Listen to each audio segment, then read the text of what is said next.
হ্যাঁ, good morning friends.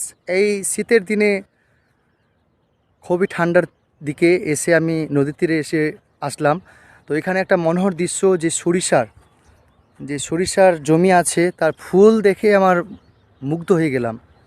তো এর সাথে সাথে কয়েকটা কথা বলার ছিল। যারা ব্যর্থতার ফুল ফর্ম জানো? Fail, first attempt in learning, শেখার প্রথম ধাপ। তুমি শিখেছো, তবে তো তুমি জিনিসটা বুঝতে পারলে। আজ মানুষ হয়তো তোমাকে নিয়ে হাসাহাসি করছে, মানুষ তোমাকে নিয়ে কটাক্ষ অনেক রকমের নিয়ে চিন্তা ভাবনা নিয়ে পড়ে আছে, কিন্তু তোমার টার্গেটটা তুমি ফিক্স করে রেখেছো। এটা তোমার ভিতরে সেলফ কনফিডেন্স। একটা কথা সবসময় মনে রাখবা, everything is possible if you believe your in self. তুমি যদি তোমার নিজের আত্মবিশ্বাসকে তুমি বিশ্বাস করতে পারো, তাহলে সব কিছু সম্ভব। জয় হিন্দ।